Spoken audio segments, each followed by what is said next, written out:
मुच्यते। पूर्णस्य पूर्णमादाय पूर्णमेवावशिष्यते। ॐ शान्ति शान्ति शान्तिः।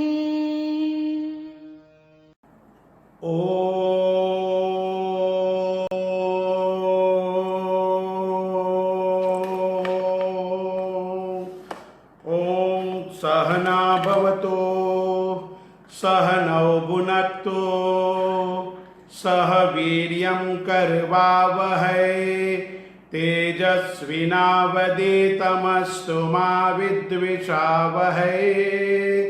ॐ शान्ति शान्ति शान्तिः। हरि ओम श्री गुरुभ्यो नमः। हरि ओम। ओम शुक्लां ब्रह्म विचार सार परमा आद्यां जगत व्यापिनीं वीणा पुस्तकधारिणीं अभयदां जाड्यान्धकारापहां हस्ते स्फाटिकमालिकां विदधतीं पद्मासने संस्थितां वन्दे तां परमेश्वरीं भगवतीं बुद्धिप्रदां शारदां बुद्धिप्रदां शारदाम्।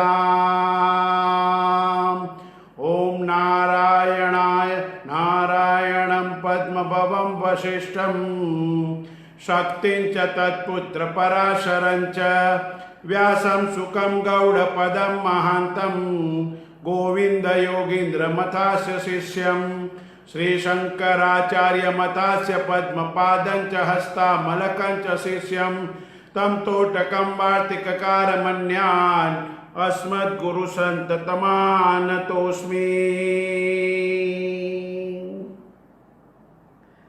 परम कृपाळु जगत नियंता जगदीश्वरना चरणों में नमन करी प्रणाम करी प्रणिपात करी वंदन करी नमस्कार करी प्रार्थना करी विनंती करी विनवणी करी बाल मुकुंदनु मन में स्मरण करी ठाकुरजी ने मारी जीभ पर पधरावी मारी अव्यक्त वाणी ने अभिव्यक्त करवानो नम्र विनम्र भावे प्रयास करी रह्यो छुं। परमात्मानी अपरंपार कृपा थई ठाकुरजीना आशीर्वाद मळ्या सदगुरुनी अनुकंपा थई तो पुनः एकवार आपणे सौ श्री प्रेमपुरी महाराज आश्रम मुंबई द्वारा संचालित प्रेमपुरी आश्रम અને એમાં દૈયા ગીતા ચિંતન માળા ઉપર આપણે ચર્ચા વિચારણા મંથન મનોમંથન કરી રહ્યા છીએ। કૃષ્ણકુમાર દૈયા પરિવાર દ્વારા પ્રેમપુરી આશ્રમમાં ગીતા ચિંતન માળા સતત નિરંતર અવિરત એકધારી वण अटकी चाली रही है અને એના અંતર્ગત દૈયા ગીતા ચિંતન માળા અંતર્ગત આજનો મારો વિષય છે यदा यदा हि धर्मस्य परित्राणाय साधुनाम। आ बे श्लोक पर हूँ विचार करवानो छुं। श्रीमद् भगवद गीताना माध्यमथी ठाकुरजीना प्रागट्यनी कथा एमनो अवतार सेना माटे थयो, शुं काम थयो, शा माटे थयो, एनी विस्तृत चर्चा आ गीता चिंतन माळामां करवामां आवशे। परमात्मानी अपरंपार कृपाथी गई काले आपणे सौए ठाकुरजीना प्रागट्यनो उत्सव मनाव्यो। घणा लोको के कृष्ण जन्मोत्सव, मारी मती अनुसार कृष्ण जन्म कहेवुं जरा योग्य नथी। કૃષ્ણનું જન્મ ન થાય, પરમાત્માનું પ્રાગટ્ય થાય. કૃષ્ણનું પ્રાગટ્ય થાય, જન્મ તો મારો ને તમારો થાય. પરમાત્માનું પ્રાગટ્ય થાય અને પરમાત્મા અંતર ધ્યાન થયા એમ કહેવાય. કારણ કે આપણો જન્મ થાય, આપણું મૃત્યુ થાય. પરમાત્માએ સ્વયં ગીતામાં કહ્યું છે, જન્મ કર્મ ચમે દિવ્યમ યો વેત્તિ તત્વતઃ.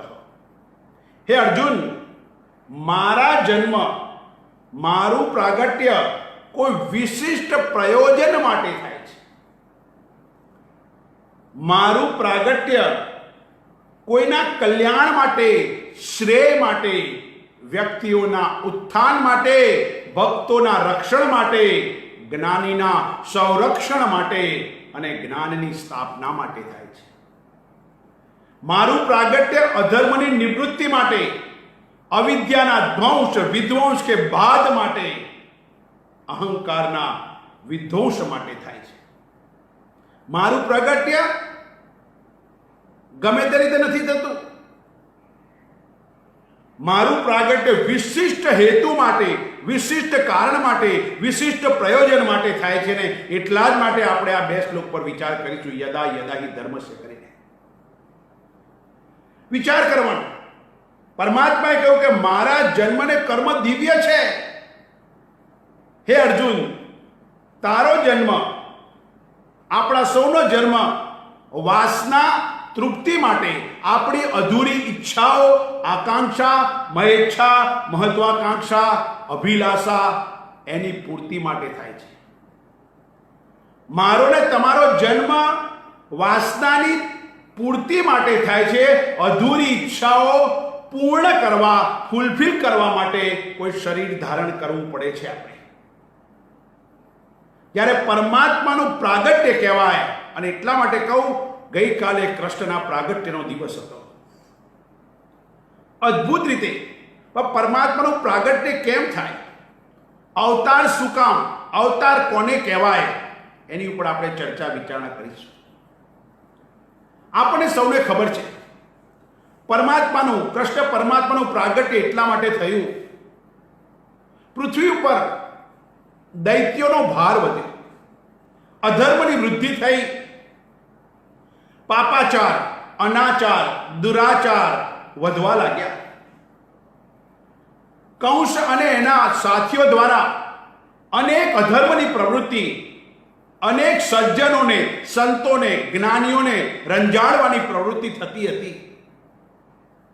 અનેક રાક્ષસો, અઘાસુર, બકાસુર, પૂતનાદી અનેક લોકો હતા અને એનાથી ત્રાસી ગયા. ત્રાહીમાં દરેક વસ્તુને એક મર્યાદા હોય, સીમા હોય, પરિસીમા હોય, સહનશીલતાની એક હદ હોય, સરહદ હોય, મર્યાદા હોય, પરિસીમા હોય, સીમા હોય. ખૂબ ત્રાસ થઈ ગયો, ત્રાહીમામ થઈ ગયું. હવે કોઈ આરો, કોઈ કિનારો ન રહ્યો, કોઈ વસ્તુ બાકી ન રહી. તો એક જ આશરો, પરમાત્માની પાસે જઈને પ્રાર્થના કરવાની. આ કોરોના કાળમાં જુઓ, કઈ વસ્તુ નહીં, બસ એક પ્રાર્થના, દુઆ કામ લાગી. હે ઠાકોરજી, હે શામળિયા, હે શંભો, હે પશુપતિનાથ, અમારી રક્ષા કરો, અમારી રક્ષા કરો, અમારી રક્ષા કરો. બસ એક જ વસ્તુ, પ્રાર્થના. પ્રકર્ષેણ અર્થયતે ઇતિ પ્રાર્થના, પ્રાર્થના કામ લાગી. અને એટલા માટે વિચાર કરવાનો અહીંયા, આ બધાના ત્રાસથી પૃથ્વી ત્રાહીમામ થઈ ગઈ, ધરતી ત્રાસી ગઈ. દેવતાઓ પાસે ગયા અને રડી પડી. આ પરમાત્માના પ્રાગટ્યની કથા છે. દુઃખનું નિવેદન કર્યું. દેવતાઓ પરમાત્માની પાસે ક્ષીર સાગરમાં આવી, જગામ સત્રી નયનમ સ્થિરમ ક્ષીર યોનિધે. ગોરૂપ ધારીની પૃથ્વી, બ્રહ્માદિ દેવતાઓ ક્ષીર સાગરમાં શેષ નારાયણની પાસે ગયા. જો પરમાત્માનું પ્રાગટ્ય એમને બધું પ્રાર્થના કરી, સ્તુતિ કરી, વિનંતી કરી, એમની પાસે ગયા છે. આપણે નદીના સૌંદર્યને માણવા, જાણવા, પીછાણવા નદીની પાસે જવું પડે. આહા, નદી તમારા ઘરે ના આવે એમ સંતો પાસે જવું પડે. કંઈક જાણવું હોય, માણવું હોય, પીછાણવું હોય તો. અને એટલા જ માટે ગઈકાલે પ્રાગટ્ય થયું ઠાકોરજી જન્માષ્ટમીનો મહોત્સવ આપણે મનાવ્યો. હું કાયમ કહું છું કે મહોત્સવમાં 5 વસ્તુ હોય. ઉત્સવ અને મહોત્સવમાં ભેદ છે. ગઈકાલે કૃષ્ણ પરમાત્માના પ્રાગટ્યનો ઉત્સવ, આજે નંદ ઉત્સવ કે મહોત્સવ, નંદ મહોત્સવ કહેવાય. ઉત્સવમાં નિમંત્રિત લોકો હોય, સિલેક્ટેડ લોકો હોય, પત્રિકા છપાઈ હોય, અમુક લોકોને બોલાવવામાં આવે, પસંદગીના લોકો હોય. જ્યારે મહોત્સવ તો જાહેર હોય. એમાં 5 વસ્તુ હોય: ખાન હોય, પાન હોય, તાન હોય, દાન હોય અને ખાન હોય. ખાવાનું સારું હોય, પીણા સારા રાખેલા હોય, સંગીત હોય, લોકો નૃત્ય કરતા હોય અને દાન પણ અદ્ભુત રીતે વહેતું હોય. આ મહોત્સવમાં છે. અહીં પરમાત્માની પ્રાર્થના કરી. ગઈકાલે પણ આપણે બહુ સરસ રીતે પરમાત્માનું પ્રાગટ્ય રાતે 12 વાગે મહોત્સવ તરીકે કર્યું. પણ સાચું પ્રાગટ્ય તો આપણી ભીતર કરવાનું છે. જે ક્ષણે આપણને ખબર પડશે કે મારી ભીતર રહેલો, ગીતાકારે કહ્યું એમ, ઈશ્વર સર્વભૂતાનાં હૃદયે અર્જુન તિષ્ઠતિ, પરમાત્મા મારી ભીતર છે, એ આપણે જાણી લઈશું, માણી લઈશું. અને સ્વયં કૃષ્ણએ કહ્યું છે નારદને, હે નારદ, મને શોધવું હોય તો ક્યાં શોધજે? નાહમ વસામી વૈકુંઠે યોગીનામ હૃદયેન ચ મદ ભક્તા યત્ર ગાયંતી તત્ર તિષ્ઠામિ નારદ. મારા ભક્તોના હૃદયમાં શોધી લેજે. અને એ પરમાત્માને ભીતર, જો એ પરમાત્મા મારી ભીતર છે, એવું જો જાણી માણી પીછાણી લીધું તો જન્મારો સાર્થક થઈ જશે. અને એટલા માટે દેવતાઓ પાસે ગયા, દેવતાઓ નારાયણ પાસે ગયા, સ્તુતિ કરી. પણ શેનાથી સ્તુતિ કરી? શાસ્ત્રગત અદ્ભુત સ્તુતિ. પરમાત્માને સ્નાન કરવાનો, અભિષેક કરાવવાનો હોય તો એના માટે આ સ્તુતિ ગાવામાં આવે છે. પુરુષોત્તમ દ્વારા સ્તુતિ કરી. તૈતરીય ઉપનિષદ આરણ્યક અંતર્ગત સ્તુતિ છે પરમાત્માની. ઓમ તચ્છૈયોરાવૃણીમહે ગાતુમ યજ્ઞાય ગાતુમ યજ્ઞપતયે દૈવી સ્વસ્તિરસ્તુ નઃ સ્વસ્તિર્માનુષેભ્યઃ ઊર્ધ્વં જિગાતુ ભેષજં સન્નો અસ્તુ દ્વિપદે શંચતુષ્પદે. ઓમ શાંતિ શાંતિ શાંતિ. દેવતાઓ સ્તુતિ કરે છે. વિરાટ પુરુષની કલ્પના છે. પરમાત્માની આંખો, સૂર્ય, ચંદ્ર, અનેક દ્રષ્ટિકોણથી એમાં સ્તુતિ પરમાત્માની કરે છે, વિરાટ પુરુષની. ઓમ સહસ્રશીર્ષા પુરુષઃ સહસ્રાક્ષ સહસ્રપાદ સ ભૂમિમ વિશ્વતો ભૃત્વા અત્યતિષ્ઠત દશાંગુલમ પુરુષ એવેદગમ સર્વમ યદ્ભૂતં યચ્ચ ભવ્યમ ઉતામૃતત્વશેષાનઃ યદન્ને નાતિરોહતિ એતાવાનસ્ય મહિમા અતો જ્યાયાગંસ્ય પુરુષઃ. પરમાત્માની સ્તુતિ કરે છે. દેવતાઓએ પ્રાર્થના કરી, સ્તુતિ કરી પરમાત્માની. પુરુષોત્તમ ખૂબ લાંબુ છે. મારો વિષય છે પરમાત્માનું પ્રાગટ્યના મંત્રો ગીતા અંતર્ગત, કારણ કે આ ગીતા ચિંતન માળા છે. અદ્ભુત રીતે સ્તુતિ કરી. અરે કોઈ પણ સારા ગુણગાન ગાવ તો જો મનુષ્ય પ્રસન્ન થઈ શકતો તો આ તો પરમાત્મા છે. પરમાત્મા, એનું પ્રાગટ્ય, પરમાત્મા પ્રસન્ન થયા. નારાયણ સ્તુતિ દ્વારા, પ્રાર્થના દ્વારાથી પ્રસન્ન થયા. અને એક વસ્તુ યાદ રાખજો, પરમાત્માને સ્તુતિ દ્વારા, ઉપાસના દ્વારા, સેવા દ્વારા, આરાધના દ્વારા, પ્રાર્થના દ્વારા જ પ્રસન્ન કરી શકાય છે. ધન દોલતથી પરમાત્માને પ્રસન્ન કરી શકાય નહીં. અને એટલા માટે પરમાત્મા કહ્યું પ્રસન્ન થઈને, વસુદેવ દેવકીને ત્યાં હું પ્રગટ થઈશ, મારું પ્રાગટ્ય થશે. અને એટલા માટે વિચાર કરો કે દેવકી અને વસુદેવના ત્યાં હું પ્રગટ થઈશ. એવું કેમ કહ્યું કે વસુદેવ શુદ્ધ છે, સત્વમ વિશુદ્ધમ વસુદેવમ શબ્દિતમ. વિશુદ્ધ અંતઃકરણ જેનું છે એ જ વસુદેવ છે.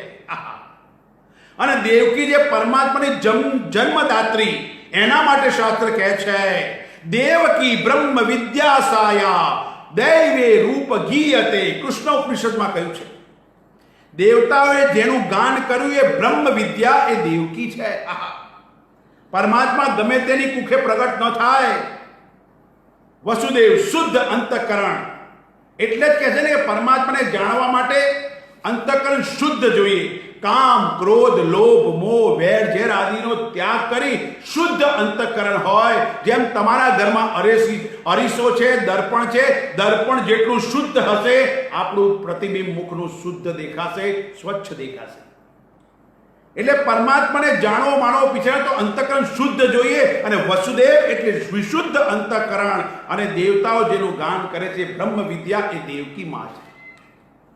આમ વિચાર કરો, પરમાત્માનું પ્રાગટ્ય થવાનું છે અને કંસે કૃષ્ણના સગા ભાઈ કીર્તિમાન, સુષેણ, ભદ્રસેન, ઋજુ, સંમર્દન, ભદ્ર આ 6 ભાઈઓની એણે ધીરે ધીરે કરીને એને મૃત્યુને આધીન કર્યા. પાપનો ઘડો ભરાતો ગયો.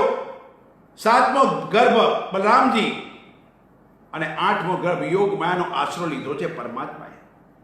ભગવાને શેષ નારાયણને કહ્યું કે હે દાઉ, તમે જાઓ, અવતાર ધારણ કરો.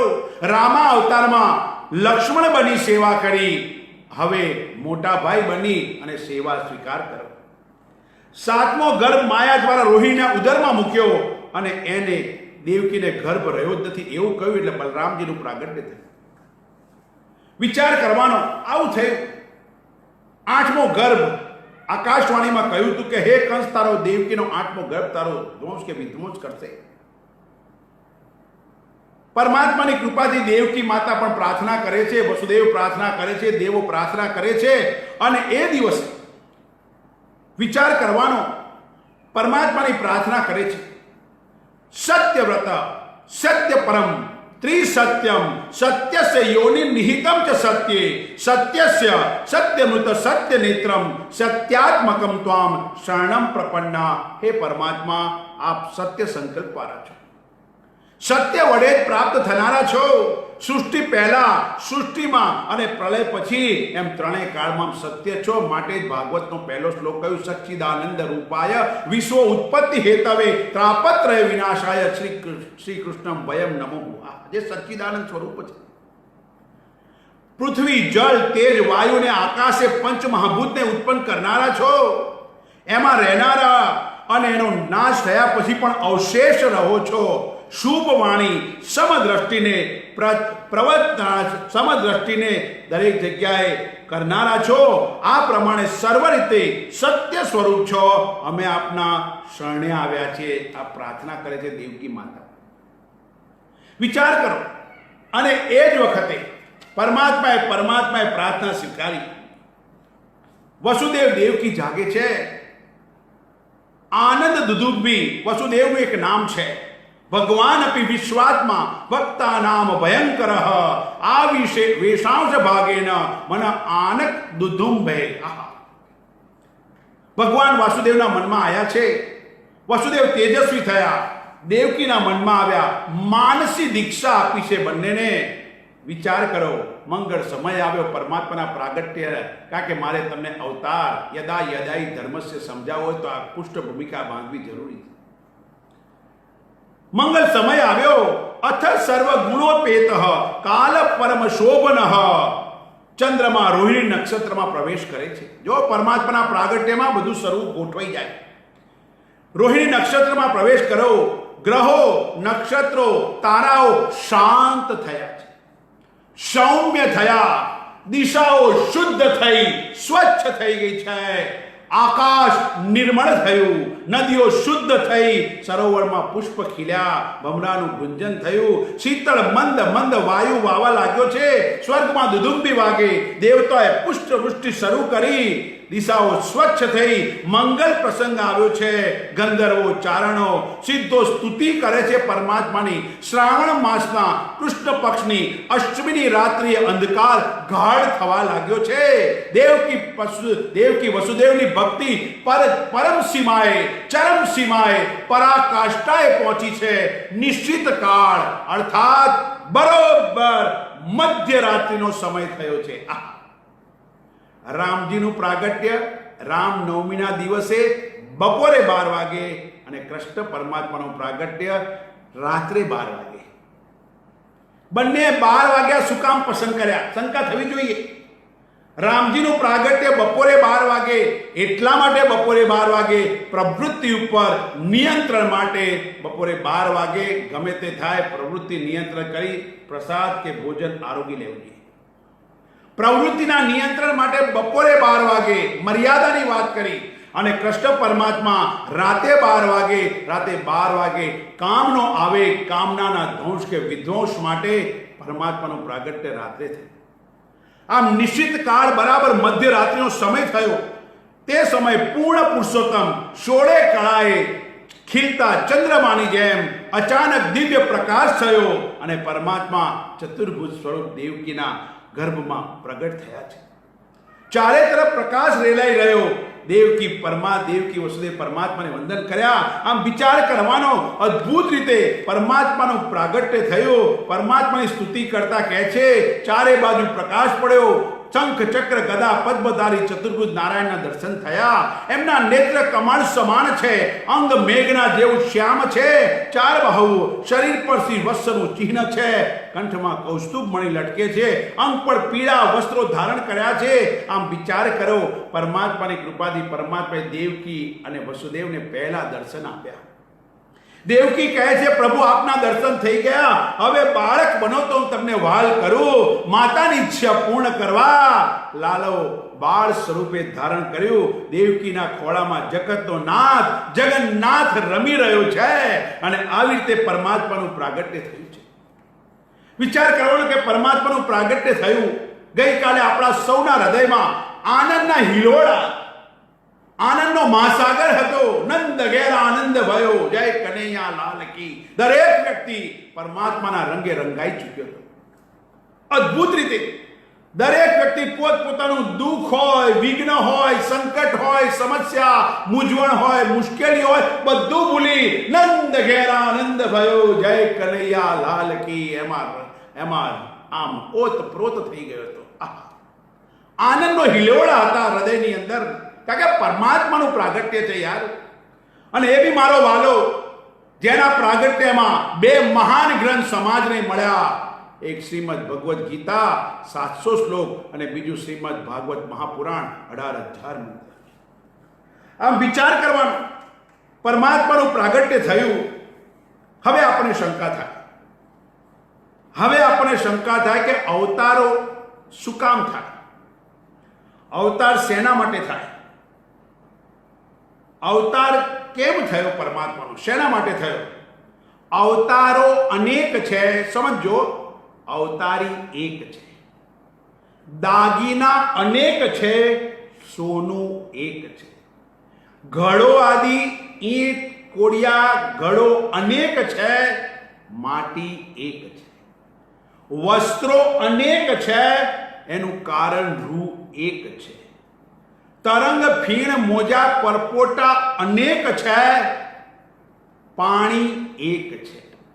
બસ એવી જ રીતે નામ આકાર અનેક છે. અવતારો અનેક છે. અવતારી એક છે. માટે ઉપનિષદ પર કહે છે ને વાચારંભણમ વિકારો નામધેયમ મૃતિકા એવ સત્યમ. ઘડો ઈંટ નળિયા કોડિયા એ તો વિકાર છે. માટી એક જ સત્ય છે. રૂપમ પ્રતિરૂપો બભુવ ઇન્દ્રો માયા રૂપ ઈયતે. આમ અદ્ભુત વાત કરે છે. અને એટલા માટે પરમાત્માનું પ્રાગટ્ય વિશિષ્ટ હેતુ માટે થાય.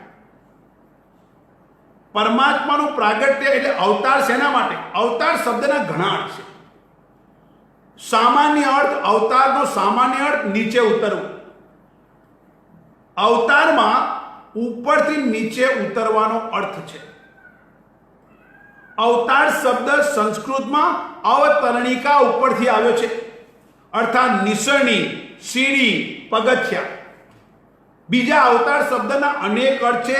અવતાર એટલે પાર કરવું, શરીર ધારણ કરવું, જન્મ ગ્રહણ કરવો, પ્રાગટ્ય થવું, એક અંશે ઉત્પન્ન થવું, પ્રતિકૃતિ, નકલ, પ્રાદુર્ભાવ આવા અનેક અર્થ અવતારના થાય છે. અને એટલા માટે પરમાત્મા માટે શાસ્ત્ર કહે છે અજાયમાનો બહુધા વિજાયતે. એક અજન્મા હોવા છતાં અનેક રૂપ ધારણ કરે છે.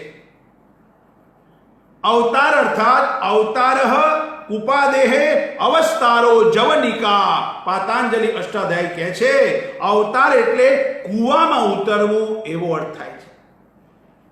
વ્યાસજી કહે છે અભિવ્યક્તે રીત્યા સ્મરથ્ય.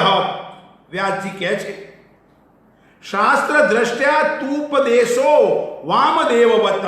બ્રહ્મસૂત્રમાં વ્યાસજી લખે છે અને કહે છે પરમાત્મા વસ્તુતઃ અનંત અને સર્વવ્યાપી છે, છતાં ભક્તો પર અનુગ્રહ કરવા એમનું અનેક જગ્યાએ પ્રાગટ્ય થાય છે. આમ અવતાર એટલે નામ અને રૂપમાં સગુણ સાકાર રૂપમાં પ્રભુનું અવતરણ થવું, એને અવતાર કહેવામાં આવે છે. દ્રગ્દૃશ્ય વિવેકે બહુ સ્પષ્ટતા સાથે વાત કરી છે. અસ્તિ ભાતિ પ્રિયમ રૂપમ નામ ચૈત્યંક પંચકમ આદ્રત્રય બ્રહ્મ રૂપમ જગત રૂપમ તતોદ્વયમ. અસ્તિ, ભાતિ, પ્રિય, નામ અને રૂપ આ 5 અંશોમાંથી પ્રથમ 3 બ્રહ્મ સ્વરૂપ છે, જ્યારે બાકીના 2 જગત સ્વરૂપ છે. એવી અદ્ભુત વાત ત્યાં આગળ દ્રગ્દૃશ્ય વિવેકમાં કરે છે. આમ વિચાર કરવાનો, પરમાત્માની અપરંપાર કૃપાથી ભક્તોની પ્રેમ લક્ષણા ભક્તિ, ધર્મની સ્થાપના, અધર્મની નિવૃત્તિ, અવિદ્યાના બાદ માટે ભક્તો સાચા હૃદયથી પ્રાર્થના કરે, સાચી શ્રદ્ધા, સમર્પણ, અર્પણ, તર્પણ, વિશ્વાસ સાથે પ્રભુનો પુકાર કરે, ત્યારે પરમાત્મા અવતાર ધારણ કરે છે. એના માટે અવતાર ધારણ કરે ને કરે ભક્તોના કલ્યાણ માટે. અને એટલા માટે બહુ સરસ કવિઓ લખે છે જોતો હતો કે ખાશે ભલા માન ક્યાં સુધી. કવિ લખે છે ભગવાન માટે જોતો હતો કે ખાશે ભલા માન ક્યાં સુધી, કાબુમાં નિજના રાખશે અરમાન ક્યાં સુધી. જોતો હતો કે ખાશે ભલા માન ક્યાં સુધી, કાબુમાં નિજના રાખશે અરમાન ક્યાં સુધી. અંતે અમારી પાસ એને આવવું પડ્યું, અંતે અમારી પાસે એને આવવું પડ્યું. ભક્તોથી દૂર રહી શકે ભગવાન ક્યાં સુધી, ભક્તોથી દૂર રહી શકે ભગવાન ક્યાં સુધી. હે ગોવિંદ, હે ગોપાલ, દ્રૌપદીએ પુકાર કર્યો અને પરમાત્મા આવ્યા છે. ગજરાજે પુકાર કર્યો, કોઈ નતું, સગા હોય વાલા નથી ને વાલા હોય સગા નથી. ગજરાજ ગજેન્દ્ર મોક્ષની કથામાં પુકાર કર્યો, પરમાત્મા આવ્યા છે. ધ્રુવનું કલ્યાણ કરવા, પ્રહલાદને બચાવ્યા, મીરાના ઝેરને અમૃત કરવા, નરસિંહના અનેક કાર્ય કરવા, કેદારો છોડાવવા, શ્રાદ્ધ કાર્ય કરવા પરમાત્મા આવ્યા છે. પુકાર જોઈએ. સબરી જેવી પ્રતીક્ષા હોય, રાધાની વ્યાકુળતા હોય, મીરાની મસ્તી હોય, એકલવ્ય જેવી નિષ્ઠા હોય, ધ્રુવનો અડગ વિશ્વાસ હોય, પ્રહલાદ જેવી શ્રદ્ધા હોય, સબરી જેવી પ્રતીક્ષા હોય, તો રામ આવશે ને આવશે. માટે કવિઓ પણ લખે છે રામનું સ્વાગત કરતા કરતા ઋષિઓ જાપ જપતા રહી ગયા. રામનું સ્વાગત કરતા કરતા ઋષિઓ જાપ જપતા રહી ગયા. એઠા બોર અમર કરીને રામ સબરીના થઈ ગયા. એઠા બોર અમર કરીને રામ સબરીના થઈ ગયા. પરમાત્મા આવ્યા છે. અને એટલા માટે વિચાર કરવાનો, પરમાત્માની અપરંપાર કૃપાથી ભક્તોની માટે પરમાત્મા અવતાર ધારણ કરે ને કરે. પ્રાર્થના કરી દેવતાઓ આદિ એટલે એમનું પ્રાગટ્ય થયું. અરે દુલાભાયા કાક તો ત્યાં સુધી લખે છે સંતો પરમાત્માની અપરંપાર કૃપાથી પરમાત્મા સાથે એકાકાર કરાવવાનો રસ્તો બતાવે છે. જેમ ધ્રુવને નારદ મળ્યા, સબરીને માર્કેન્ડ ઋષિ મળ્યા, અંગુલિમાલને બુદ્ધ મળ્યા, વાલિયાને નારદ મળ્યા, પરીક્ષિતને સુખદેવજી મળ્યા, એમ વિચાર કરવાનો, પરમાત્મા સુધીનો પહોંચવાનો માર્ગ તૈયાર કરે છે. કવિ દુલાભાયા કાગ લખે છે અમે નિસરણી બનીને દુનિયામાં ઊભા, અમે નિસરણી બનીને દુનિયામાં ઊભા, પણ ચડનારા કોઈ મળ્યા નહીં, કોઈ ના મળ્યા રેજી. અમે દાદરા બનીને ખીલા ખૂબ ખાધા, પણ તપસ્યાના ફળ ના મળ્યા જીરે. અદ્ભુત વાત કરી. આમ વિચાર કરવાનો, પરમાત્માનું પ્રાગટ્ય થાય પણ એને દર્શન કરવા માટે, એને બતાવવા માટે, એને સમજાવવા માટે સંતો નિસરણી બનવા માટે તૈયાર છે, અને એટલા જ માટે પરમાત્માનું પ્રાગટ્ય થાય. પણ વિચાર કરવાનો, ગીતાના સંદર્ભમાં વાત કરીએ તો કૃષ્ણ પરમાત્મા એ કહ્યું પોતે, હું મારી માયાથી મુક્ત, માયા જે મુજથી અભિન્ન છે તેનો અધ્યક્ષ કે અધિષ્ઠાન થઈને માયા દ્વારા પ્રગટ થાઉં છું. પરમાત્માએ સ્વયં ગીતામાં કીધું, 4થા અધ્યાયના 6થા શ્લોકમાં કહ્યું પરમાત્માએ, હું અધ્યક્ષ કે અધિષ્ઠાન થઈને માયા દ્વારા પ્રગટ થાઉં છું. પરમાત્મા બહુ સરસ વાત કરી. હે અર્જુન, હું અવિનાશી અજન્મા હોવા છતાં પણ, સર્વ પ્રાણીઓનો ઈશ્વર હોવા છતાં પણ મારી પ્રકૃતિને આશ્રય કરી યોગ માયા વડે હું પ્રગટ થાઉં છું. પરમાત્માએ કહ્યું, મયા અધ્યક્ષણે પ્રકૃતે સૂયતે સચરાચરમ. આગળ વાત કરી છે. અને એટલા માટે અહીં હું આવી રીતના, હું અવિનાશી હોવા છતાં મારી જ માયા દ્વારા પ્રગટ થાઉં છું. તો હવે આપણે શંકા થાય, ગીતાકારે કહ્યું, આપણો વિષય યદા યદા હિ ધર્મસ્ય. પરમાત્માએ શંકા થાય, શા માટે પ્રગટ થાય? આગળ મેં કહ્યું એમ, ભગવાને અવતાર લેવાની જરૂર શું કામ? આપણે અવતાર શબ્દ સમજી ગયા. ભલે જન્મ માયા દ્વારા માયિક હોય, અલૌકિક હોય, પણ જન્મનો હેતુ શું, કારણ શું? તો એના ઉત્તર માટે સાધકના મનમાં, અર્જુન આપણા સૌનું પ્રતીક છે, એના મનમાં શંકા થઈ કે પરમાત્મા એ અવતાર લેવાની જરૂર શું કામ પડે? શા માટેનું પ્રાગટ્ય થાય? ભલે માયા દ્વારા અલૌકિક હોય છતાં એમના જન્મનો હેતુ શું, એનું કારણ શું? એના ઉત્તર રૂપે આ 2 શ્લોક કયા, જેની ઉપર આપણે દહિયા ગીતા ચિંતનમાળા પ્રેમપુરી મહારાજના આશ્રમ દ્વારા આયોજિત, પ્રેમપુરી આશ્રમ દ્વારા આયોજિત એની પર ચર્ચા વિચારણા કરીએ છીએ. પરમાત્માએ હું શેના માટે આવું છું? હવે સાંભળ અર્જુન, તારા મનમાં શંકા થઈ કે મારો પ્રાગટ્ય શેના માટે કરું છું, હું અવતાર શેના માટે લઉં છું, એનો હેતુ કયો, કારણ કયો? તો સાંભળી લે અર્જુન. અને પરમાત્મા કહે છે, યદા યદા હિ ધર્મસ્ય, યદા યદા હિ ધર્મસ્ય, યદા યદા હિ ધર્મસ્ય ગ્લાનિર્ભવતિ ભારત અભ્યુત્થાનમ ધર્મસ્ય તદાત્માનમ સૃજામ્યહમ. બીજા શ્લોકમાં તરત કે શેના માટે? પરિત્રાણાય સાધૂનામ વિનાશાય ચ દુષ્કૃતામ ધર્મ સંસ્થાપનાર્થાય સંભવામિ યુગે યુગે. હે અર્જુન, તે પ્રશ્ન પૂછ્યો, તારા મનમાં શંકા થઈ, હે પ્રભુ, તમારું પ્રાગટ્ય શું કામ કર્યું? તમે અવતાર શેના માટે લીધો? એનું હેતુ કયો? એનું કારણ કયું? અને એટલા માટે, કારણ વગર તો કોઈ મંદ વ્યક્તિ પણ કાર્ય કરતો નથી. શાસ્ત્ર કહે છે ને, પ્રયોજનમ અપી મંદોપી ન પ્રવર્તતે.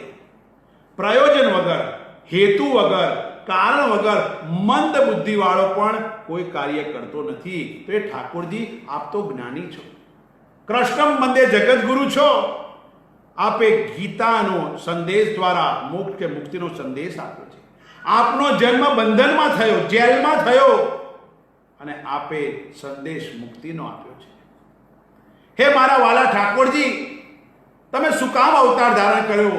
તેની શંકાના સમાધાન માટે કહ્યું, યદા યદા હિ ધર્મસ્ય ગ્લાનિર્ભવતિ ભારત અભ્યુત્થાનમ અધર્મસ્ય તદાત્માનમ સૃજામિ અહમ. હે અર્જુન સાંભળ, અહીં સંબોધન કરે છે ભારત.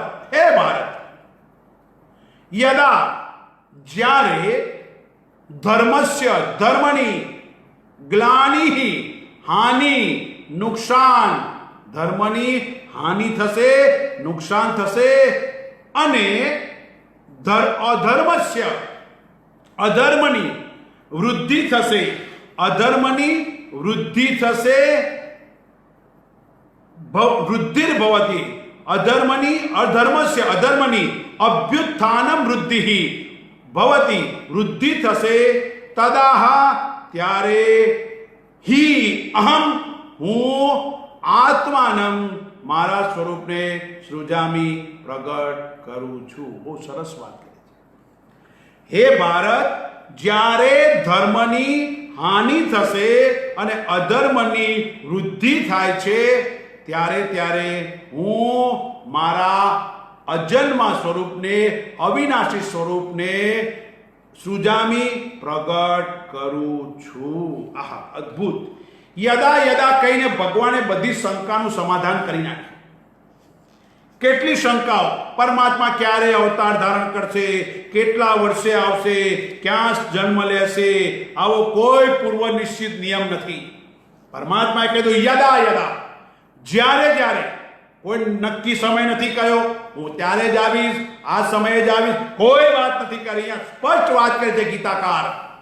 ઠાકોરજી પોતાના મુખથી કહે છે કોઈ પૂર્વ નિશ્ચિત સમય નથી.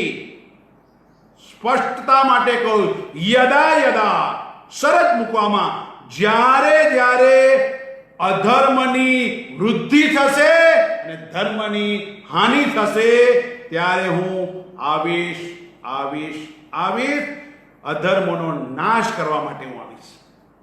તરત જ બીજો શબ્દ વાપરો, તદા તદા. આહા, યદા યદા તદા તદા, ત્યારે હું મારા અરૂપને, હું અરૂપી છું, અજન્મા છું, અવિનાશી છું, સચ્ચિદાનંદ સ્વરૂપ છું, અવિકારી છું, મારા અરૂપને પ્રગટ કરીશ.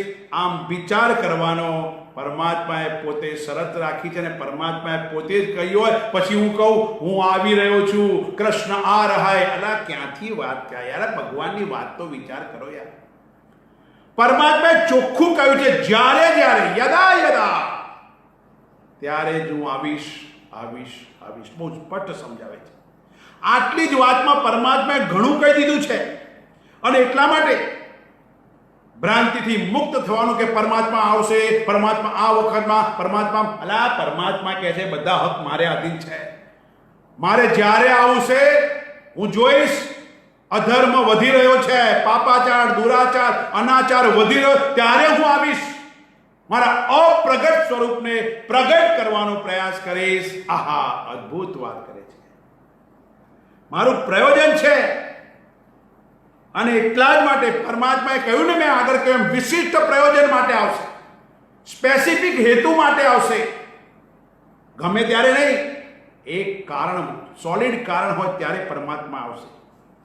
અને એટલા માટે અહીંયા આગળ બહુ સ્પષ્ટ વસ્તુ કહે છે, હું આવીશ, પણ ક્યારે આવીશ, ક્યાં અવતાર ધારણ કરીશ, કોની કુંખે અવતાર ધારણ કરીશ, કયા દેશમાં કરીશ, કયા કાળમાં કરીશ, એ બધા હક મારે આધીન છે.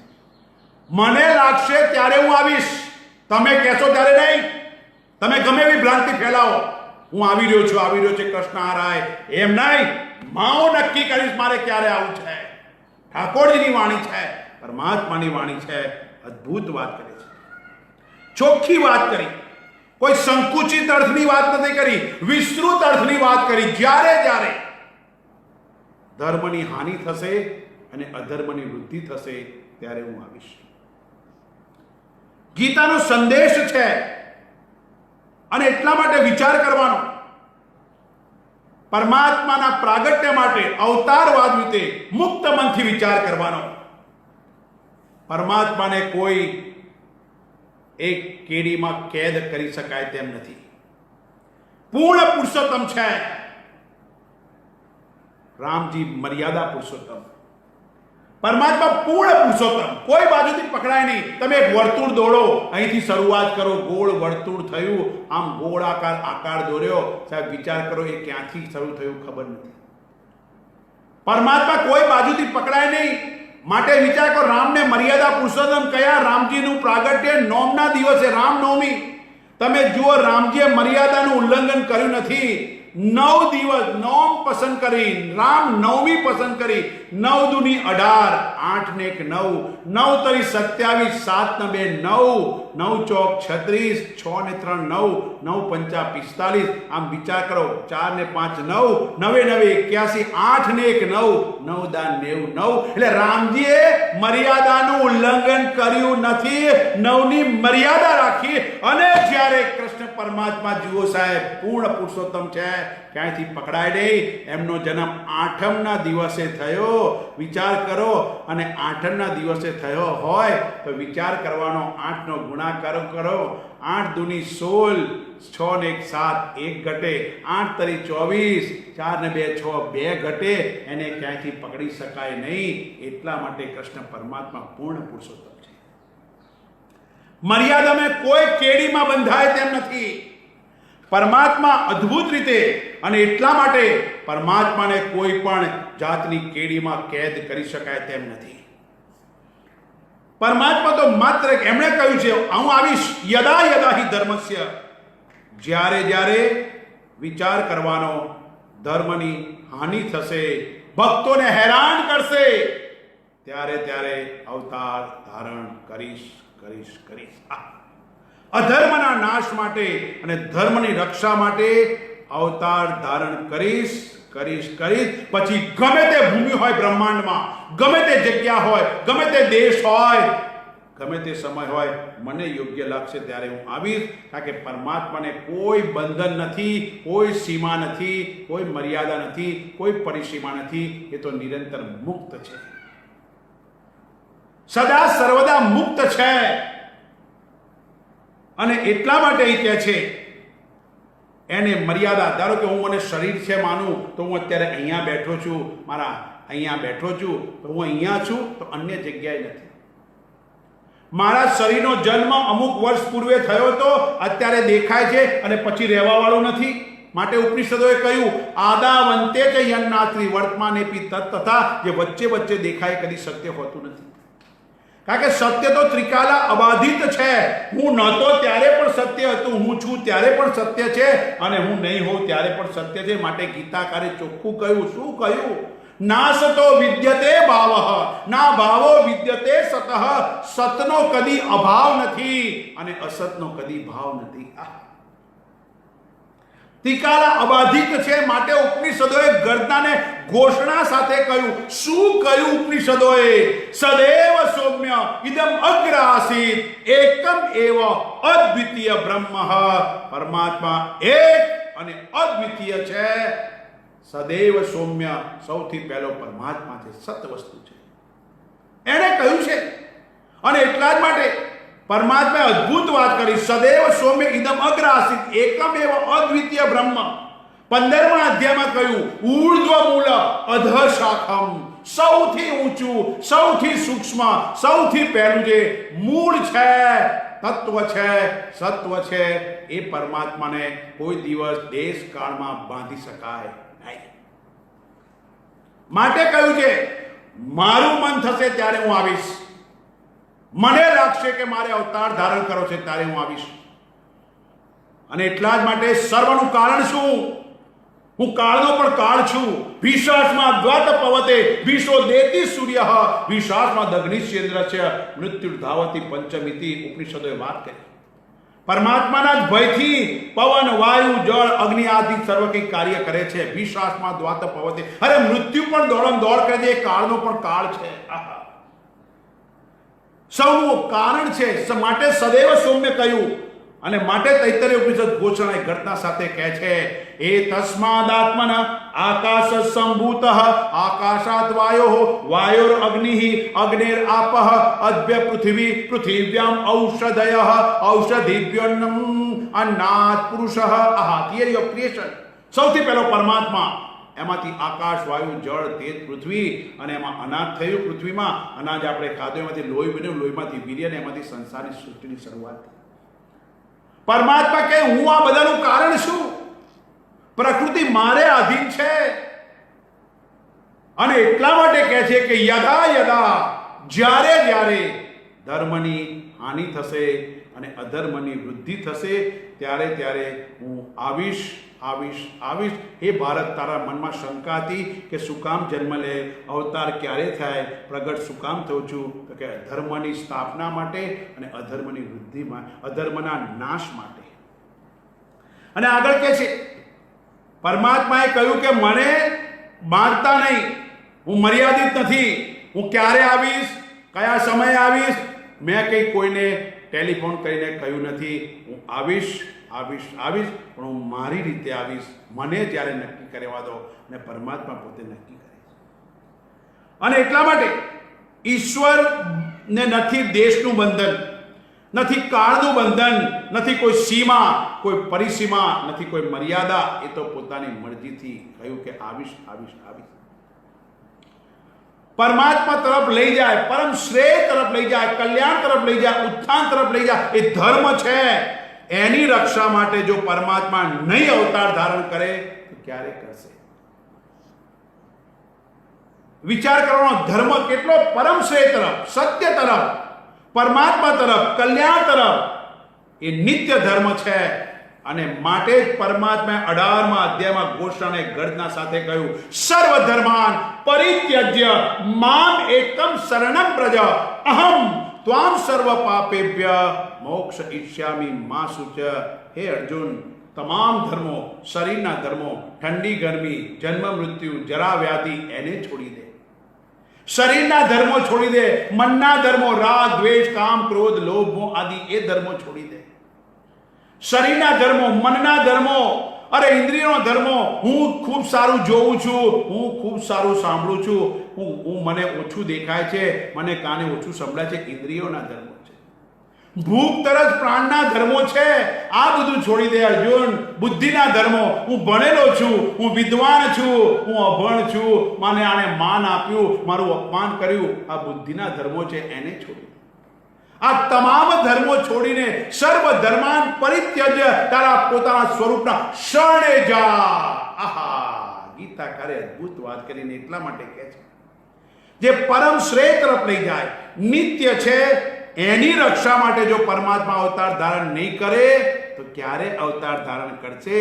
અને એટલા માટે પરમાત્મા ક્યારે આવશે? એના બીજા શ્લોકમાં પરમાત્માએ શેના માટે હું આવીશ, ધર્મની સ્થાપના માટે તો અવતાર ધારણ કરી. સાથે સાથે બીજા શ્લોકમાં કહે છે, જે ધર્મ પ્રેમી લોકો છે, ધર્માનુરાગી છે, ધર્મ રક્ષકો છે, પરમાત્માના માર્ગે ચાલનારા સાચા ભક્તો છે, એ ભક્તો હોય, સેવક હોય, મુમુક્ષુ હોય, સાધના પરથી ચાલતો સાધક હોય, એના રક્ષણ માટે આવીશ આવીશ આવીશ. શરતમાં બીજા શ્લોકમાં કીધું, પરિત્રાણાય સાધુનામ વિનાશાય ચ દુષ્કૃતામ ધર્મ સંસ્થાપનાર્થાય સંભવામિ યુગે યુગે. હું આવીશ આવીશ આવીશ. હે અર્જુન, પરિત્રાણાય સાધુનામ, આગળના શ્લોકમાં કહ્યું, હે ભારત, જ્યારે ધર્મની હાનિ અને અધર્મની વૃદ્ધિ થાય છે ત્યારે જ હું મારા સ્વરૂપને પ્રગટ કરું છું. આગલા શ્લોકમાં કહ્યું, યદા યદા હિ ધર્મસ્ય, પણ અહીંયા શું કહે છે? પરિત્રાણાય સાધુનામ, સાધુ પુરુષો. પરિત્રાણાય રક્ષણ માટે, સંરક્ષણ માટે, ચ અને દુષ્કૃતામ પાપીઓના વિનાશાય વિનાશ માટે, અને ધર્મ સંસ્થાપનાર્થાય ધર્મનો સ્થાપન કરવા યુગે યુગે દરેક યુગમાં સંભવામી પ્રગટ થાઉં છું. પરમાત્માએ અહીં અત્રે દરેક સજ્જનોને, ધર્મ માર્ગે ચાલતા ધર્મ પ્રેમી લોકોને, સાધના પંથે ચાલતા સાધકને, મુમુક્ષુને, સેવકને, દરેક વૈષ્ણવને અભય વચન આપ્યું છે. ચિંતા ના કરીશ, જો ધર્મના માર્ગે છે, પરમાત્માના માર્ગે છે, કલ્યાણના માર્ગે છે, શ્રેયના માર્ગે છે, ડરીશ નહીં, અભય વચન આપું છું. પરિત્રાણાય સાધુનામ, આહા, એ સાધુજનોના, સજ્જનોના રક્ષણ માટે આવીશ આવીશ આવીશ. આહા, અભયદાન આપ્યું. પરમાત્માએ વિચાર કરવાનો અભયદાન આપ્યું અને એમને બચાવવા માટે, સંસાર સાગરથી તારવા માટે પરમાત્માએ કહ્યું મારે અવતાર ધારણ કરવો પડે તો પણ હું આવીશ, ચિંતા ના કરીશ. આપણે સૌને મુક્ત કરે છે પરમાત્મા. ધર્મના માર્ગે ચાલતો હોય, ધાર્મિક જેનું જીવન હોય એને અભય વચન પરમાત્મા આપે છે. સંસાર સાગરની પેલે પાર લઈ જઈશ, ચિંતા ના કરીશ. 12મા અધ્યાયમાં કહ્યું તેષામ અહમ સમુદ્રતા મૃત્યુ સંસાર સાગરાતા, સંસાર સાગરની પેલે પાર લઈ જઈશ. આ અદ્ભુત વાત કરી. અને એટલા માટે અહીંયા પરમાત્મા અદ્ભુત વાત કરે છે. પણ સાધુ એટલે કોણ? સાધુ એટલે કોણ? જે સહન કરે તે સાધુ છે. જેને કોઈ સતાવી ન શકે અને જે કોઈને ન સતાવે એ સાધુ છે. એ કોઈને હેરાન ન કરે અને એ કોઈના હેરાન થવાથી હેરાન થાય પણ નહીં. જે પરમાત્માથી જુદો નથી, ન્યારો નથી, ભિન્ન નથી, પૃથક નથી, વિભક્ત નથી, એ સાધુ છે. આહા, સાધુ એટલે કોણ?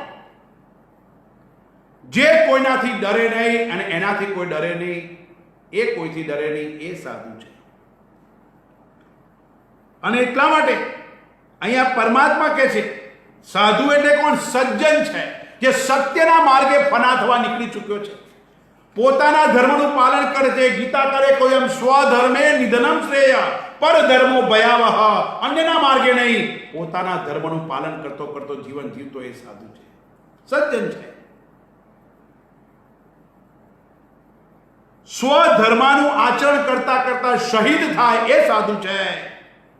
ટૂંકમાં જે કોઈ પણ સજ્જન છે, અન્યના કલ્યાણ માટે, શ્રેય માટે, ઉત્થાન માટે સતત પ્રયત્નશીલ છે, એવા સજ્જનને અત્રે સાધુ કહે છે. આહા, સત્યનો સંગ કરનારો. સંગ કેવો કરવો? આહા, સંગે, સત્યના સંગે ચાલતો. ખૂબ સરસ સંગ કરવો. સંગ કોનો કરવો? હું કાયમ દ્રષ્ટાંત કહું છું સાહેબ. સંગ કોનો કરવો? ભારત વર્ષમાં એક પવહારી બાવા થઈ ગયા. સંઘથી શું પરિણામ આવે? સજ્જનોના સંઘથી. માટે ગાઈએ છે ને, કહે છે ને, દુર્જન કી કરુણા બુરી, દુર્જન કી કરુણા બુરી, ભલો સાઈ કો ત્રાસ. સાઈ એટલે સજ્જન સાધુ પુરુષનો ત્રાસ. દુર્જન કી કરુણા બુરી, ભલો સાઈ કો ત્રાસ. सूरज जब गर्मी करे तब बरसन की आस. सूरज જ્યારે ત્રાહિમામ થાય જમી, ત્યારે વરસાદ આવે ને ત્યારે એની કિંમત સમજાય. ભારત વર્ષમાં એક પવહારી બાવા થઈ ગયા. બહુ સરસ દ્રષ્ટાંત છે એનું. સંગ કોનો કરવો અને સાધુ સંતોના સંગથી શું પરિણામ આવે જીવનમાં. સ્વામી વિવેકાનંદ એકવાર હિમાલયની યાત્રાએ છે. પવહારી બાવા થઈ ગયા. એક જીવન બહુ બહુ મોટા સંત થઈ ગયા ભારત વર્ષમાં. એમની આ વાત છે. સ્વામી વિવેકાનંદ હિમાલયની યાત્રામાં છે. ત્યાં ગાડી એક આશ્રમમાં રોકાણ કર્યું. ત્યાં એક સંત હતા. બંને સંતો બેઠા છે, વાતો કરે છે. ત્યાં પવહારી બાવાની વાત નીકળી. મેં કહ્યું એમ ભારત વર્ષના એક સંત છે, એમની વાત નીકળી. સ્વામી વિવેકાનંદના જીવનમાં પણ પવહારી બાવાનું થોડું સ્થાન હતું. સંત હતા, ઊંચી કોટીના. એમની વાત નીકળી. એ પેલા હિમાલયના જે આશ્રમના સંત હતા એમણે પણ કહ્યું મારા જીવનમાં પણ પવહારી બાવાનું બહુ મોટું. પવહારી બાવાના જીવનની વાત કરે છે. વિવેકાનંદજીને કહે છે સ્વામીજી, એકવાર પવહારી બાવા પોતાની કુટીરમાં સૂતા છે. અહીં સજ્જનના સંઘની વાત સમજાવું છું. પવહારી બાવા પોતાના નાની કુટીર એમાં સૂતા હતા. ત્યાં એક ચોર આવ્યો. ચોર આવ્યો, એ ચોર ત્યાં આવ્યો અને ચોર આવ્યો, એણે બધો સામાન બાંધ્યો. વાસણો હતા, એક પોટલામાં બાંધ્યા. બાંધી અને જવા જાય ત્યાં એક વાસણ પડી ગયું. ખડીંગ કરીને અવાજ આવ્યો. પવહારી બાવા ઉઠી ગયા. કોણ?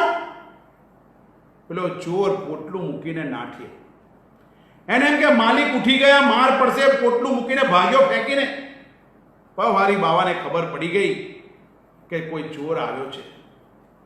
વિવેકાનંદજી કે પછી શું થયું? તો કે પવહારી બાવા બેઠા થયા, પોટલું બરોબર ફીટ બાંધ્યું, વાસણો બરોબર પેક કર્યા અને પેલા ચોરની પાછળ દોડ્યા. પેલો ચોર આગળ દોડે, પવહારી બાવા એની પાછળ દોડે. દોડ્યા પવહારી બાવા બૂમો પાડે, નારાયણ ઉભા રહો, નારાયણ નારાયણ ઉભા રહો બૂમો પાડે.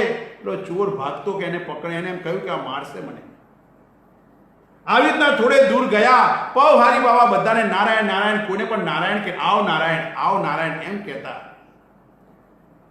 ચોર ને પકડ્યો, પોટલું હતું જોડે, પોટલું એના ચરણોમાં મૂક્યું અને ચોરને પગે લાગીને પવહારી બાવા કે નારાયણ મને માફ કરો, નારાયણ તમારે બહુ દોડવું પડ્યું, હું જાગી ગયો, આ મારે કોઈ કામનું નથી, તમે લઈ જાઓ, હું જાગી ગયો માટે તમારે બહુ દોડવું પડ્યું, વાત કરે છે, મને માફ કરો. ચોર તો ગળગળો થઈ ગયો.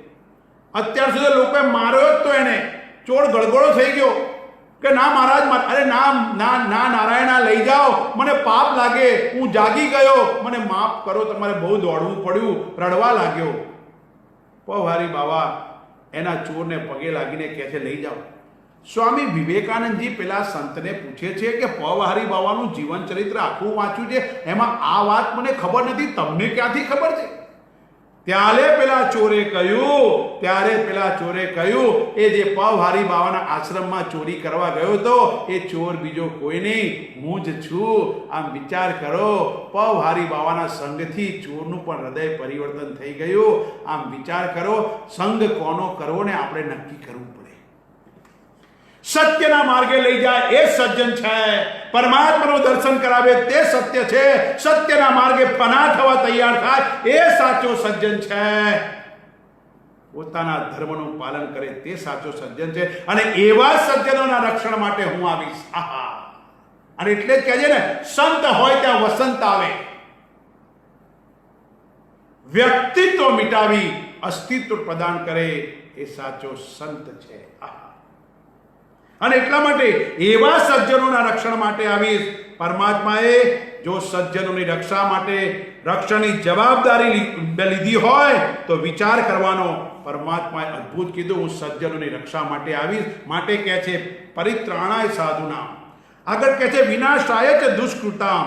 ભગવાન દુષ્ટોનો સંહાર નથી કરતા, પાપીઓને મારવા નહીં આવું. બહુ સ્પષ્ટ અહીંયા સમજવાનું, પાપીઓને મારવા નહીં પણ દુષ્ટને દયાનું દાન કરે, ક્ષમા આપે, તે જ ભગવાન થઈ શકે. હું પાપીઓના વિનાશ માટે, અર્થાત પાપી વ્યક્તિના નાશ માટે નહીં, પણ એની પાપની મનોવૃત્તિ જે છે, એના મનમાં પાપની જે વૃત્તિઓ છે, ખોટી વૃત્તિઓ છે, અધર્મની વૃત્તિ છે, એ વૃત્તિનો નાશ કરીશ. એના વિચારોનું પરિવર્તન કરવા માટે હું આવું છું, પાપીઓનો નાશ કરવા માટે નહીં. જગતમાં, સમાજમાં વ્યક્તિની દુષ્ટતાનો, દુષ્કૃત્ય કરાવનારી વૃત્તિઓનો સંહાર કરવા આવું છું, પાપીઓના નાશ માટે નહીં. અને એટલા જ માટે કહેવાય, કૃષ્ણના ક્રોધમાં પણ કૃપા છે, કૃષ્ણના મારમાં પણ પ્યાર છે. અદ્ભુત વાત છે. અને એટલા માટે વિચાર કરવાનો, પરમાત્મા કહે છે હું વ્યક્તિનું હૃદય પરિવર્તન કરીશ અને એના માટે જીવનમાં કોકને મોકલીશ. જેસલ ડાકુ હતો, તોરલ મળી, હૃદય પરિવર્તન થયું. અંગુલીમાલ ડાકુ હતો, ભગવાન બુદ્ધ મળ્યા, હૃદય પરિવર્તન થયું. વાલિયો ડાકુ હતો, નારદ મળ્યા, હૃદય પરિવર્તન થયું. અર્થાત વ્યક્તિનો હૃદય પરિવર્તન કરવા આવું છું. પછી સંત રૂપે હું આવું કે મહંત રૂપે આવું, સજ્જન રૂપે હું આવું, ગમે તે રૂપે આવું, હું વ્યક્તિનું હૃદય પરિવર્તન કરું છું. અને એટલા માટે કહે છે હું પાપીને મારવાની ભીતરની વૃત્તિના નાશ માટે આવું છું, હૃદય પરિવર્તન કરવા. એક શબ્દ જો જીવનમાં મળી જાય, શબ્દમાં એક તાકાત છે, હૃદય પરિવર્તન થઈ જાય. અને એટલા માટે ભગવાનના જન્મનું પ્રયોજન સાધુ સજ્જનોની રક્ષા માટે, દુષ્ટતાના નાશ માટે અને ધર્મની સ્થાપના માટે છે. આમાં જે પરમાત્માના માર્ગે હોય, પરમાત્માએ સ્પેસિફિક નથી કીધું કે હું આના માટે જ આવીશ, પણ અહીંયા સ્પષ્ટતા કરે છે ધર્મની સ્થાપના માટે, સજ્જનોની રક્ષા માટે અને દુષ્ટોની ભીતર રહેલી દુષ્ટ વૃત્તિ છે એના દોષ કે વિધ્વંસ માટે હું આવીશ. આમ પરમાત્માનો જન્મ માયિક છે, માયા દ્વારા છે. ખરેખર જન્મ નતો, જન્મ થતો એવું દેખાય છે, પ્રતીત થાય છે, કલ્પાય છે સાહેબ, ભાસે છે. અને એટલા માટે પરમાત્માએ અદ્ભુત વાત કરી છે અહીંયા ગાડી. અને એટલે અહીંયા ગાડી ધર્મની રક્ષા માટે પરમાત્મા કહે છે હું આવીશ, સજ્જનોની રક્ષા માટે હું આવીશ. પણ ક્યારે આવીશ, ક્યાં આવીશ, કયા સમયે આવીશ, કયા દેશમાં આવીશ, એ તમામ વસ્તુ મને આધીન છે. પરમાત્માનું પ્રાગટ્ય થાય, પરમાત્મા ધારે ત્યારે જે સમય નક્કી કરે એ સમય આવે છે. હું કે તમે નક્કી ન કરી શકીએ કે પરમાત્મા ક્યારે આવશે. અને એટલા માટે પરિત્રાણાય સાધુનામ વિનાશાય ચ દુષ્કૃતામ, હું દુષ્વૃત્તિઓનો નાશ કરવા માટે આવીશ. જેમ મને ખોટો વિચાર આવ્યો હોય તો ખોટા વિચારને દૂર કરવા માટે સારો વિચાર જોઈએ. પરમાત્મા કહે છે હું દ્રષ્ટિ પ્રદાન કરવા આવીશ. સૃષ્ટિ તો મા બાપે આપી છે મને, આ જગત તો મારા માતા પિતા આપ્યું, પણ જગતને જોવાની દ્રષ્ટિ પ્રદાન કરવા માટે હું આવીશ. અને જો દ્રષ્ટિ મારી પ્રદાન થઈ જાય, દ્રષ્ટિ જો જ્ઞાનમય થઈ જાય તો સર્વત્ર પરમાત્માનું દર્શન થાય, તો મારામાં કોઈ જાતની દુષ્વૃત્તિ કે ખરાબ વૃત્તિ રહે નહીં. અને માટે શંકરાચાર્યએ પણ કહ્યું દ્રષ્ટિમ જ્ઞાનમય કૃત્વા પશ્યમ બ્રહ્મમયમ જગત. આહા, સર્વત્ર પરમાત્માનું દર્શન થાય એવી દ્રષ્ટિ પ્રદાન કરું છું. અર્જુનને કૃષ્ણ પરમાત્માએ માથે હાથ નથી મૂક્યો, ધબ્બો નથી માર્યો, કોઈ ચમત્કાર નથી કર્યો. પરમાત્માને દિવ્ય દ્રષ્ટિ પ્રદાન કરી છે. જ્ઞાન ચક્ષુ માટે કહ્યું વિમૂઢા નાનુ પશ્યંતિ જ્ઞાન ચક્ષુષ. પરમાત્માને જાણવા, માણવા, પીછાણવા માટે જ્ઞાન રૂપી ચક્ષુની આવશ્યકતા છે. માટે ઉપનિષદોએ કહ્યું એસુ સર્વેસુ ભૂતેષુ ગૂઢોત્માન પ્રકાશતે દ્રશ્યતે ત્વગ્રયા વૃદ્ધ્યા સૂક્ષ્મયા સૂક્ષ્મ દ્રષ્ટિભિ. સૂક્ષ્મ દ્રષ્ટિ જોઈએ, અભેદ એવી દ્રષ્ટિ પ્રદાન કરું છું. અને એટલા માટે વિચાર કરવાનો અહીંયા કૃષ્ણ પરમાત્મા અદ્ભુત વાત કરે છે. અને એટલા માટે સજ્જનોના રક્ષણ માટે આવીશ. સહન કરે તે સાધુ, જે કોઈને સતાવી ન શકે, જે કોઈને ન સતાવે તે સજ્જન છે. જે ધર્મના માર્ગે ચાલતો હોય, સત્યના માર્ગે ચાલતો હોય, એના રક્ષણ માટે આવીશ.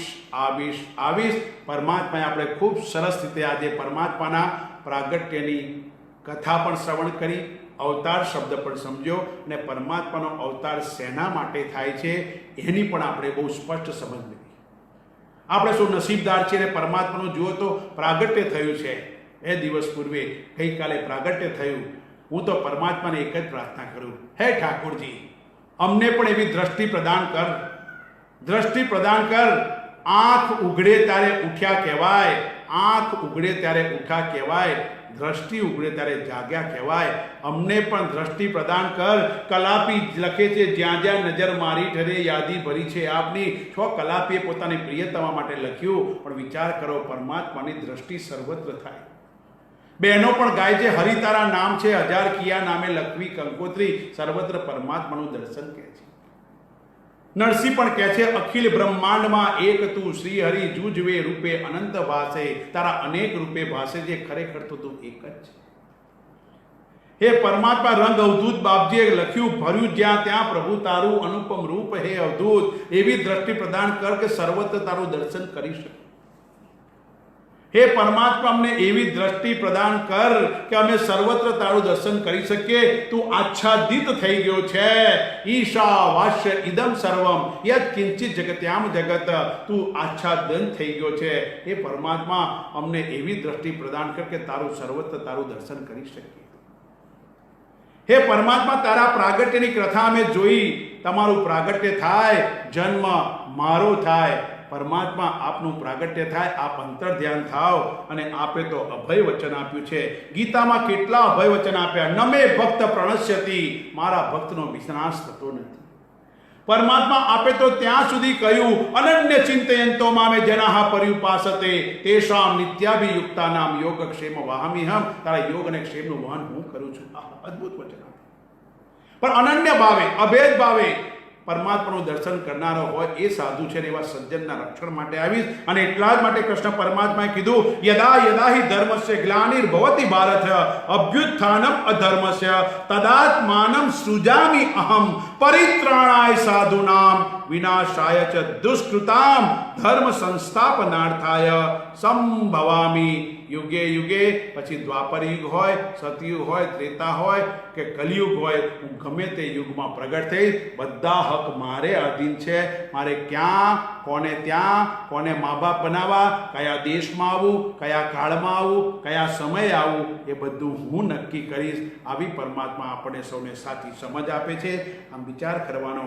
પરમાત્માએ કહ્યું જ્યારે જ્યારે ધર્મની હાનિ થશે, અધર્મની વૃદ્ધિ થશે, ત્યારે ત્યારે હું મારા અવ્યક્ત સ્વરૂપને વ્યક્ત કરીશ, મારા અરૂપ સ્વરૂપને રૂપવાન કરીશ. અને પરમાત્માએ કહ્યું કે પરિત્રાણાય સાધુ નામ, સાધુજનોના, સજ્જનોના, સત્યના માર્ગે ચાલનારના રક્ષણ માટે અને પાપીઓની ભીતરેલી પ્રાપવૃત્તિના ધ્વંસ કે વિધ્વંસ માટે અને ધર્મની સ્થાપના માટે હું સંભવામી યુગે યુગે દરેક યુગોમાં આવીશ આવીશ આવીશ. આવી કૃષ્ણ પરમાત્મા આપણને સૌને અદ્ભુત વાત સમજાવવાનો પ્રયાસ કરે છે. અને ઠાકોરજીના પ્રાગટ્યના દિવસે એક જ વસ્તુ કહું, હે પરમાત્મા, અમારી પ્રાર્થનાનો સ્વીકાર કરી અમને સૂક્ષ્મ દ્રષ્ટિ પ્રદાન કરો. અમે પણ તારા સાચા સ્વરૂપને જાણી માણી પીછાણી. આયોજિત ગીતા દૈયા ગીતા ચિંતન માળામાં આપે સૌએ આ 1 કલાક શ્રવણ કર્યું.